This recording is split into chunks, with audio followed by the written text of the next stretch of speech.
ایک بھائی کا سوال ہے، شیخ صاحب کیا یہ صحیح ہے کہ قیامت کے بعد ہم اپنے بھائی بہن کزن بھانجے اور بھتیجے وغیرہ کو نہیں مل سکتے؟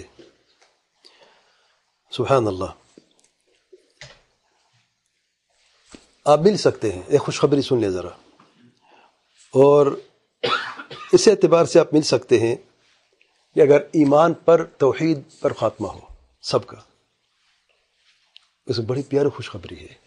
اللہ تعالیٰ کا ارشاد ہے سورۃ الطور میں، والذین آمنوا واتبعتهم ذریتهم بإیمان الحقنا بهم ذریتهم وما ألتناهم من عملهم من شيء كل امرئ بما كسب رهين۔ سبحان اللہ۔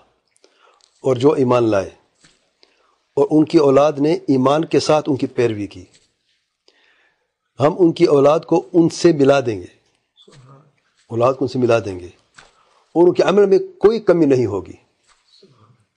خوشخبری دیکھی آپ نے، لیکن بات ایمان کی ہے۔ اگر ایمان پر خاتمہ ہو جائے، ایمان سے مراد موحد ہے، متبع سنت ہے۔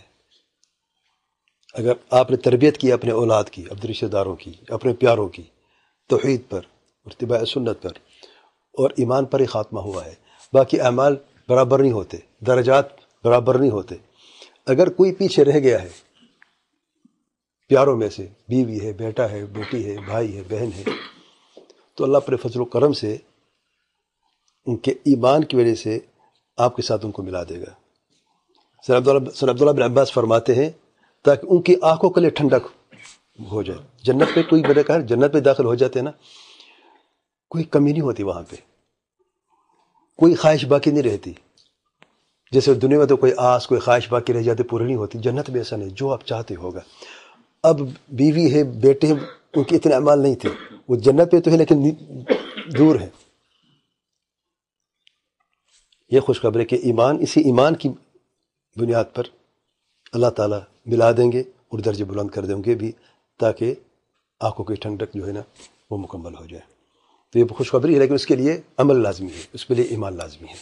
واللہ اعلم۔ ہاں، اگر ایمان نہیں ہے یا بدعت ہے یا باقی جو نافرمانیاں ہیں اور جنت میں داخل نہ ہو سکے، ٹھیک ہے نا، تو یہ درجہ تو نہیں حاصل کر سکتے، لیکن شفاعت کا ایک درجہ، ایک دروازہ باقی ہے کہ جہنم میں سے، جیسے حدیث میں آیا ہے کہ ہمارے دوست تھے دنیا میں، ہم ساتھ نماز پڑھتے تھے، ایک ساتھ رہتے تھے، اللہ تعالیٰ وہ جہنم میں، تو اللہ تعالیٰ بھیجے گا جا کے ان کو وہاں سے نکال دو، تو ہاتھ پکڑ کے وہ آئیں گے۔ لیکن یہ جو تکلیف ہی جو جہنم کی ہے، کتنی عرصے تک کیسے ہوگی، یہ اپنی جگہ پہ ہے، نعوذ باللہ۔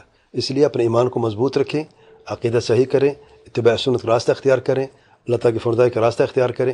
اگر کہیں بھی کوئی کمی ہو جاتی ہے تو انشاءاللہ وہ نیک اعمال جو اپنے والدین ہیں، وہ جو والد ہیں، جو والدہ ہیں، وہ اپنے بچوں کو انشاءاللہ اپنے ایمان کی بدولت جو ہے اور اس ایمان کی بنیاد پر اکٹھے کر دیں گے اللہ تعالیٰ۔